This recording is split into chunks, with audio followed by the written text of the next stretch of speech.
Pavel Jurečka, výrobní ředitel, je podobně jako Radek Smolka jedním z pamětníků, který v Tatře pracuje již 30 let. Řídit výrobu v Tatře je ku podivu náročnější než v masové automobilce, protože na lince se montuje většinou několik variant vozidel najednou. Pavel Jurečka má výrobní proces Tatry v malíčku a i díky jeho práci Tatra postupně zvyšuje objem výroby i svoji produktivitu.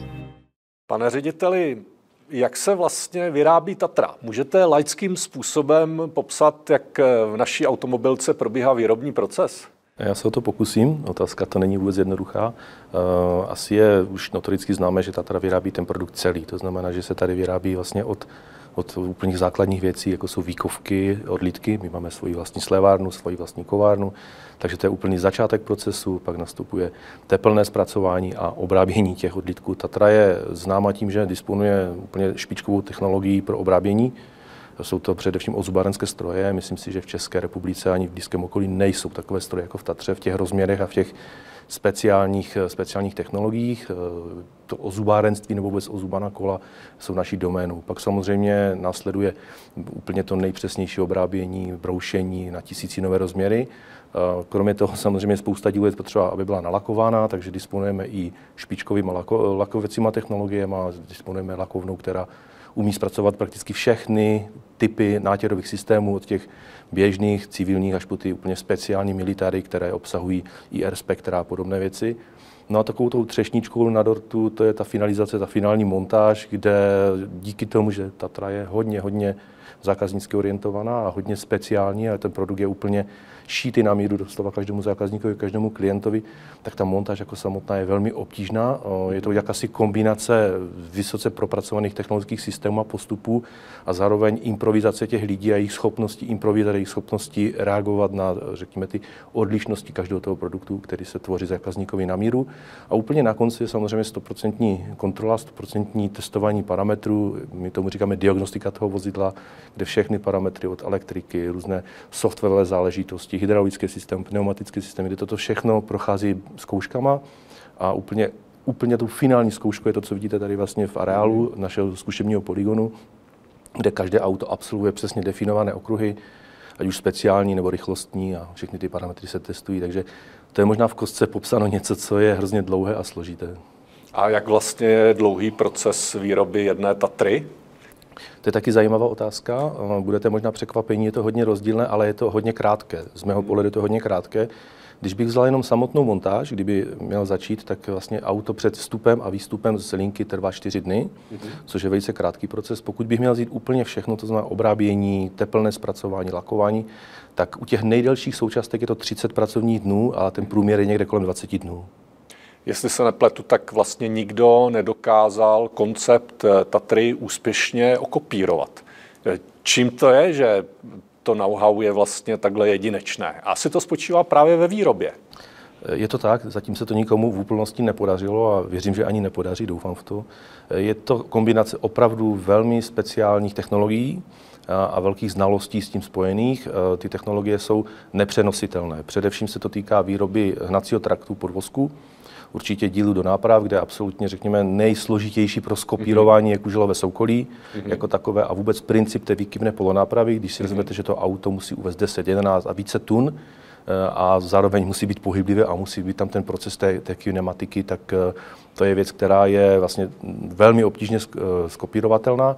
A už jsem zmiňoval teplné zpracování a to je taky velice specifické a ta receptura, kterou využíváme, to speciální kalení a cementování je de facto, nechci říct přímo utajována, nechci to srovnávat s Becherovkou a jejich recepturou, která je zamčena někde ve švýcarské bance, ale je to blízké pravdě. Ano.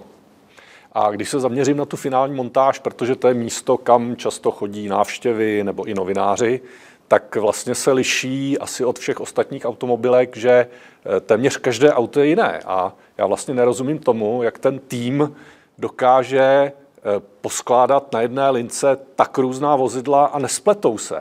Tak v čem je ten for, že prostě dokáží ti samí lidé na jedné lince v jeden den montovat několik velmi různých vozidel? to vyžaduje opravdu znalosti, vyžaduje to technické znalosti, schopnosti, vyžaduje to neustále učení se, protože ten produkt se vyvíjí tak rychle, že pro ty lidi je velmi, velmi náročné znova a nové věci se učit. Nicméně jsou to lidi, kteří chtějí, a to je asi hlavní podmínka, musí chtít. A jak jsem řekl, je to kombinace propracovaných technologických postupů, technologií, které je směřují k tomu, většinou v té oblasti zkoušek. Je to propracované technologie i montážní, kde používáme samozřejmě zřízené zařízení, utahovací zařízení, které jsou digitalizované, všechno jde do systému a samozřejmě to know-how těch lidí.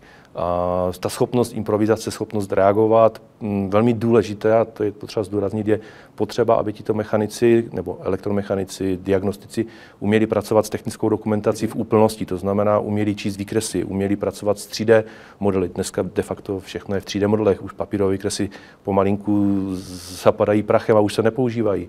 Uměli pracovat s technologií a to je to, co je odlišuje od běžných montážních dělníků v jiných automobilkách, kde je to prostě přesně nalajnované. Tady opravdu musí mít vysoké know-how a vysokou znalost.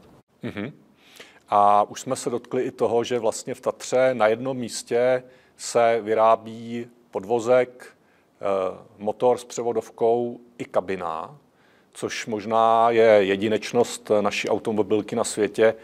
Dává to ještě v dnešní době smysl? Má to nějaké výhody? Je to tak, máte pravdu, je to jedinečné. Já si myslím, že výhody se ukázaly poslední roky, poslední možná období, které ve svět prochází nějakou, řekněme, neočekávanou krizi. Nejdřív to byla pandemie koronaviru, pak přišla, nebo je to de facto rok stará záležitost, ukrajinská krize, jestli tak můžu nazvat, a najednou se zbořily úplně dodavatelské řetězce. Najednou nic neplatilo, to, co bylo vždycky automatické, dáme si na to ruku, platí to, dostaneš ten materiál, můžeš to poskládat, tak to je najednou pryč. Spousta firem v době covidu zastavila výrobu. Najednou ty dodavatelské řetězce jsou pryč. Spousta firem má teď problém s exportními licencemi a dalšími věcmi. A byť se to zdá, jako, že není vždycky úplně rozumné si všechno dělat sám, tak najednou to vypadá úplně jinak. Ve světle tady těchto událostí je najednou super, že máme vlastní motor, protože získat motor od dodavatele není vůbec snadné z důvodu jejich kapacit, z důvodu různých třeba legislativních bariér. Úplně stejné je to s převodovkou a s dalšími částmi, takže teď se ukazuje, že to je sice ekonomicky velmi náročné a je to možná i ekonomický zázrak. A už určitě mnohokrát zaznělo, že Tatra patří spíš k těm, řekněme, dražším a řekněme, výrobkům s vyšší přidanou hodnotou, to znamená s vyššími technickými parametry, ale jak se ukazuje, klienti si tohle žádají a myslím si, že to je správná cesta, tahle ta vyšší přidaná hodnota. Vy jste v Tatře velmi dlouhou dobu, jste pamětník, vlastně kolik let už jste Tatrovák? No, příští rok mám výročí, příští rok jsem tady 30 let. Tak to je skoro jako Radomír Smolka, bych si troufl říct. Myslím si, že to je dost podobné.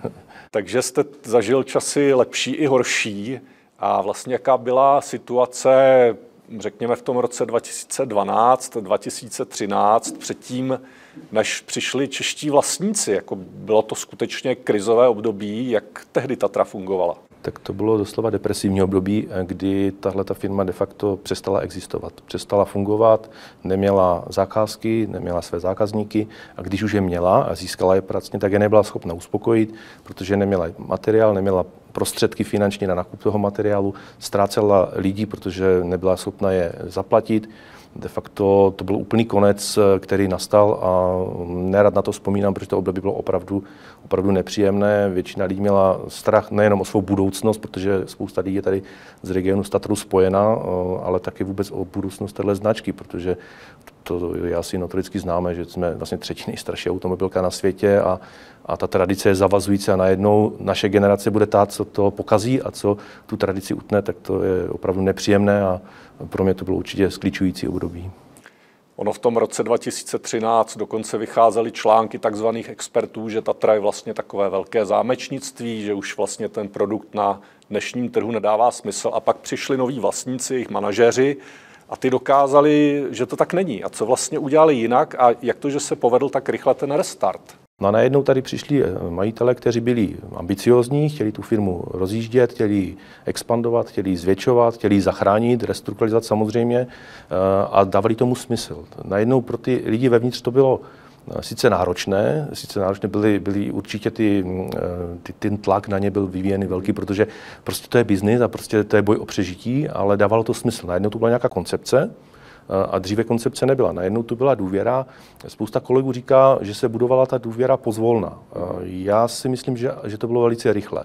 Že během pár měsíců se ukázalo, že to někam směřuje, že i ta restrukturalizace dává smysl, že je potřeba tu firmu restrukturalizovat, nastavit, nastartovat, protože ona si v dřívějších obdobích prošla mnoha restrukturalizace, mnoho etap, mnoho opakovaných, každá byla trošku jiná, ale žádná nedávala smysl, žádná neměla koncepci a tu vidinu, takové to světelko na konci tunelu, kdy říkám, OK, teď je to těžké, teď to bolí, protože to roste, ale pak se to zlepší. A měla přesně dané etapy, za rok budeme tam, za druhý rok tam, za třetí rok tam a dávalo to smysl. A tím, že ty etapy se dodržovaly a tím, že vlastně jednotlivé kroky opravdu na sebe navazovaly, tak i ti lidé tomu začali víc věřit a začali vidět to, že tahle firma opravdu někam putuje dopředu a že to není naopak takové to pomalé a dlouhé umírání, to, co zažívali předtím.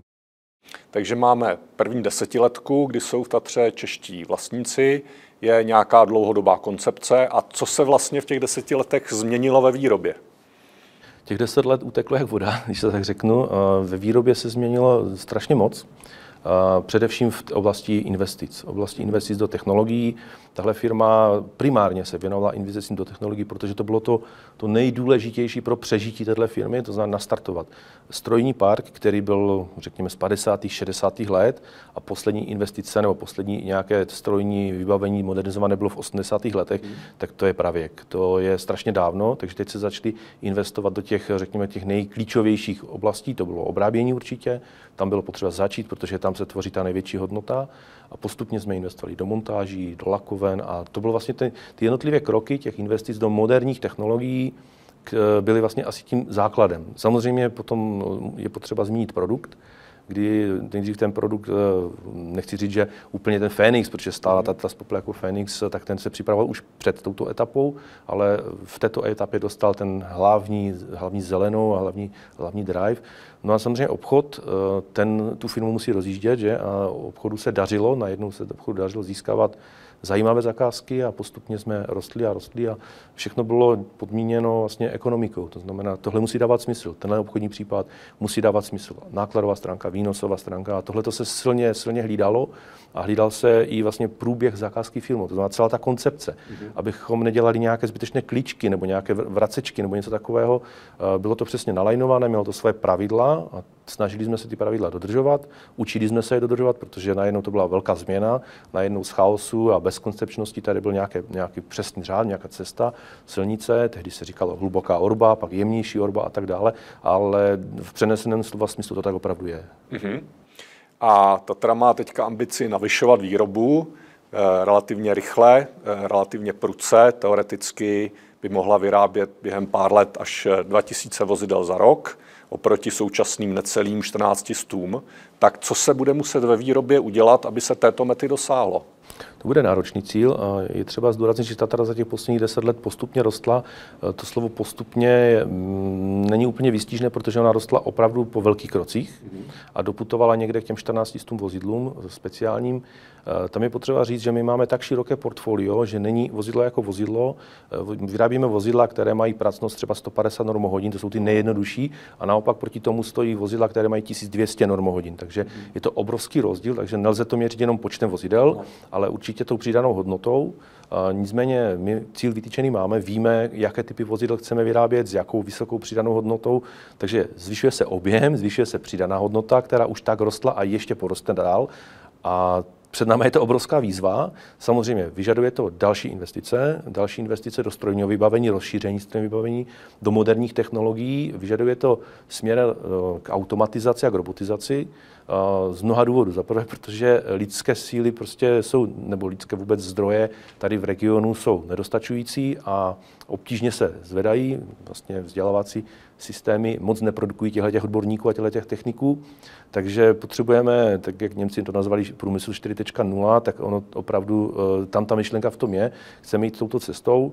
Samozřejmě to nebude jenom o investici do vybavení strojního parku, určitě to bude investice do systému.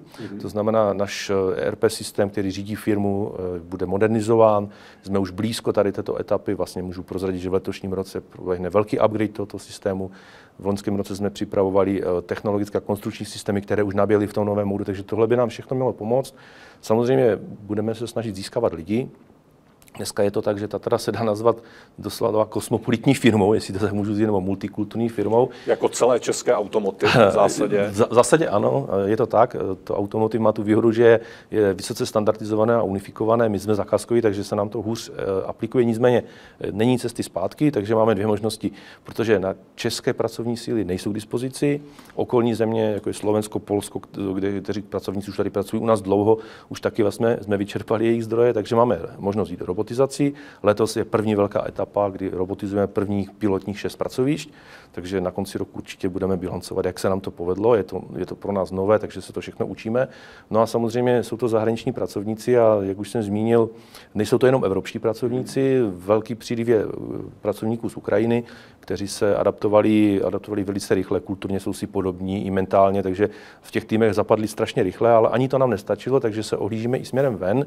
My jsme měli v loni na podzim takovou akci, kdy jsme vyslali naši pracovní skupinu na Filipíny, protože jsme měli dobrou referenci jak ze skupiny, tak i z jiných ze společností, že Filipínci taky kulturně jsou jakoby v pohodě, že nemají žádné konflikty, že jsou pracovití, a že je to správný lidský potenciál, takže jsme najali velké množství Filipínců a myslím si, že jsme udělali dobře, protože ukazuje, že chtějí, rychle se učí, rychle se integrují a myslím si, že to je pro nás přínos.